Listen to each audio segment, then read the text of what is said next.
nek panjen Gusti Allah sayang karo aku ya aja ora dikabulke, kira-kira ngono kuwi. Dadi jenengan juga gitu. Kalau sudah janji sama istri atau suami melakukan kebaikan, mau beli mobil baru, motor baru, atau mau apa segala macam, janjikan saja kepada istri, terus nanti bilang sama Allah, kula pun kadung janji nek mboten ken malah bubrah rumah tangga kula. Nek ajeng nek jenengan niku sae kalih kula, Rahman Rahim kalih kula nggih nyuwun sewu pun kabulaken.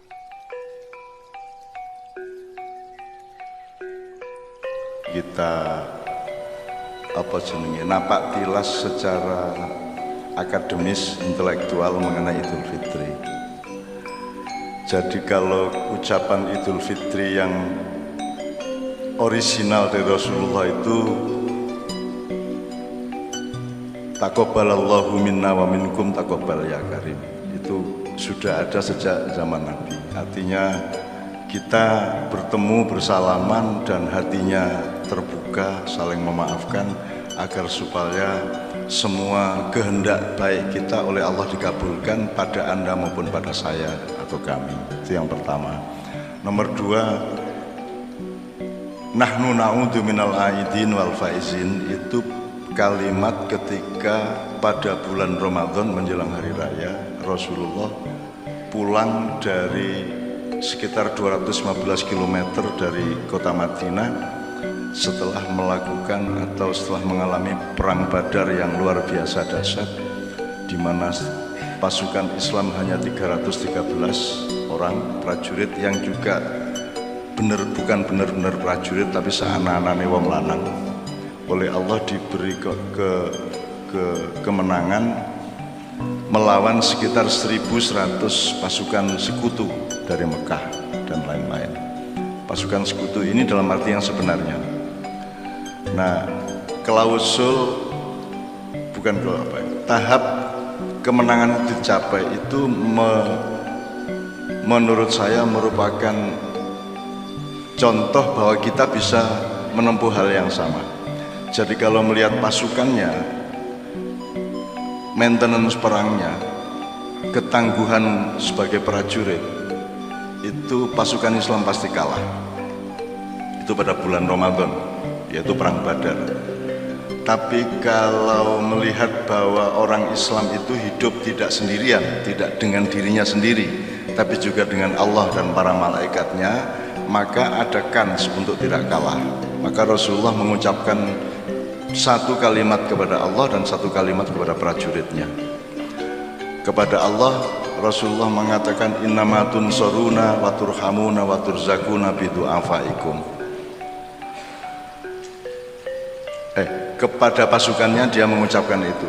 Dia bilang sama pasukannya yang janjane wis ora pantes lah dadi prajurit ki, wis jalan kaki tanpa alas 313 km, 250-an kilometer dari Madinah ke daerah Badar itu dalam keadaan loyo, tidak cengkap senjatanya. Rasulullah memberi optimisme bahwa kalian insya Allah, kita semua akan ditolong oleh Allah, diberi kemenangan oleh Allah, dan akan diberi rizki oleh Allah. Innama tunsuruna wa turhamuna wa turzakuna bidu'afaikum. Kalian akan diberi kemenangan, rizki, dan pertolongan dengan syarat niat kalian adalah bidu'afaikum, yaitu hatinya membela orang-orang yang lemah. Jadi ternyata ada rumus di hadapan Allah bahwa kalau niat kita itu adalah membela orang-orang yang du'afa, membela orang-orang yang lemah, membela orang-orang yang tertindas, membela orang-orang yang teraniaya dan tidak bisa berbuat apa-apa, maka Allah akan nyulap keadaan dari rasionalitas perang menjadi keajaiban kemenangan. Gitu. Kemudian itu ngomongnya kepada prajurit, janjane ngapusi kuwi nek cara militer. Modar harap menang musuh Abu Jahal dengan sekutunya yang lengkap segala sesuatunya. Tapi Rasulullah nekat ngomong seperti itu untuk memfetakompli Allah. Nek panjen Gusti Allah sayang karo aku ya aja ora dikabulke, kira-kira ngono kuwi. Dadi jenengan juga gitu. Kalau sudah janji sama istri atau suami melakukan kebaikan, mau beli mobil baru, motor baru, atau mau apa segala macam, janjikan saja kepada istri, terus nanti bilang sama Allah, Kula pun kadung janji nek mboten ken malah bubrah rumah tangga kula. Nek ajeng nek jenengan niku sae kalih kula, Rahman Rahim kalih kula nggih nyuwun sewu pun kabulaken. Nek mboten berarti sing ngrusak rumah tangga kula niki jenengan. Tuh kira-kira moralnya, logikanya seperti itu. Jadi Rasulullah memfeta kompli innamatun soruna wa turhamuna wa turzakuna bidu'afaikum. Kalian akan diberi kemenangan, pertolongan dan rizki juga ya. Asalkan kalian berniat untuk membela orang-orang yang lemah yang tinggal di kampung kita, yang kita tinggalkan untuk perang. Kemudian kepada Allah dia ngaku Rasulullah, ilam takun alayya ghadabun fala ubali. Gusti niki nek soal perang mesti kalah. Prajurit mboten alah ra iso dialap lah. Senjatane nggih mboten lengkap. Sing kula andalkan nek kula milih medan perangnya. Jadi Rasulullah milih di lembah Badar sehingga dia secara militer dia bisa hitung bahwa sedikitnya pasukan itu akan tidak terlalu celaka karena wilayah yang dipilih itu adalah ada bukit-bukit, ada lembah, dan saya pernah ke lembah Badar itu. Nah, kemudian kepada Allah Rasulullah mengatakan ilam takun alayya ghadabun fala ubali. Ya Allah, sing penting jenengan ampun duka ten kula, jenengan ampun nesu ten kula. Nek jenengan ora nesu ten kula, wis modaro arep kalah monggo, arep modar monggo ora masalah. Ya, ini kalimat jangan sampai kedengaran prajuritnya. Ini kalimat rahasia antara Allah dengan Anda. Jadi kalau sampean kepepet, sampean bilang sama Allah, ilam takun alayya ghadabun fala ubali. Ya Allah, asal sampean panjenengan mboten nesu ten kula, arep kalah modaro ora masalah. Gusti Allah ra tega, akhirnya ditingkatkan menjadi 7 besar, 6 besar, 5 besar. Itu ceritanya. Jadi hidup itu tidak hanya regulatif rasional, hidup itu ternyata ada kolusi-kolusi dengan Allah. Aslinya kita itu kalah, tapi karena ada Allah maka ada alasan untuk tidak kalah. Nah, alasannya tidak militeristik, tidak rasional, alasannya adalah kasih sayang. Asal sampean sama Allah itu pasrah bener, ikhlas untuk dikasih takdir kayak apapun, malah Allah malah tidak mentakdirkan. Klausul yang terbesar adalah Idul Adha. Sebenarnya aslinya kan Ibrahim diperintah menyembelih Ismail. Coba piye niku ana Gusti Allah kok ngongkon hambane mbeleh anake, coba niku lak kurang ajar niku. Asline nggih mboten Bu. Bagaimana coba? Kita Tuhan misalnya, terus kita bikin manusia, terus kita suruh si manusia menyembelih anaknya. Itu kan kalau dilihat secara pendidikan moral Pancasila kan itu kejam. Saiki apa jenenge PMB?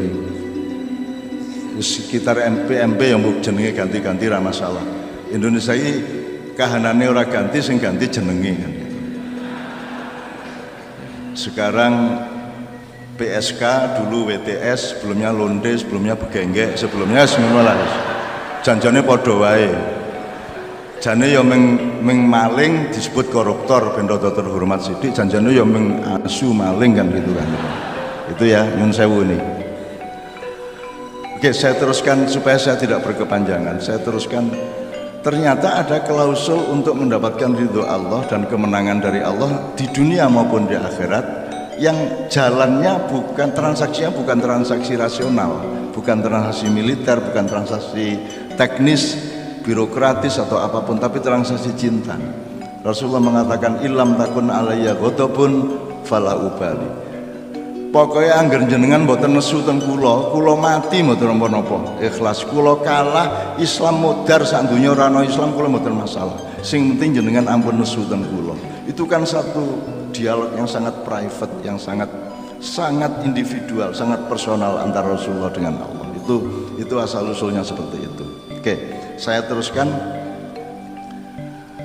Karena menang di perang Badar itulah kemudian pulang menjelang hari raya Rasulullah mengatakan nahnu na'udu minal aidin wal faizin. Nah, terus kita pakai sekarang. Nahnu na'udu, kami kembali sebagai orang ya, kita sekarang menjadi orang yang kembali dan beruntung. Itu maksudnya perang Badar. Nah sekarang kita harus temukan perang Badar kita. Yang disebut perang Badar adalah Rasulullah mengatakan kita barusan pulang dari perang kecil dan sekarang kita memasuki perangan yang sangat besar, jihad al-akbar, yaitu perang melawan nafsu kita masing-masing, perang melawan ketidakterbatasan kehendak kita masing-masing. Nah jadi ini sebenarnya merupakan ajaran utama dari puasa. Jadi nanti pada poin berikutnya saya ingin mengatakan sampai dikasih puasa Ramadan, dikasih Idul Fitri, itu sebenarnya hanya supaya Anda tidak celaka. Janjane iki nek arep lulus ora ono sing lulus kejaba nabi sing pancen di takdir kita. Nek jenengan ra lulus, aku ra lulus, mudhar ra lulus. Ora lulus, apa wae ra lulus. Cuman Allah itu tahu bahwa kita tidak lulus karena Dia menciptakan kita itu memang lemah. Jadi akhirnya kita itu diluluskan dengan mudah, dikasih kolusi, dikasih sing janjane poso kuwi Ramadan kuwi lak sepanjang tahun dong. Karena hakikat puasa adalah Anda ngerti batas, Anda ngerti dosis nek kesehatan. Gusti Allah ki janjane ki memurahi kita. Nek diurus-urus tenan ra iso, Idul Fitri halal bihalal ra iso, halal piye? Wong ming ketemu sak ketemune wong to. Ya ming ketemu paling ming wong 0,0 berapa persen tuh satu kali hari raya. Nih Sayyidina Umar itu bin Khattab itu bendus kendase ning tembok mergo krungu ana unta kepreset ning dalan. Dia bertanggung jawab terhadap semua jalanan yang ada di Madinah pada waktu itu. Kok ana unta kepreset, berarti sing salah kan khalifah.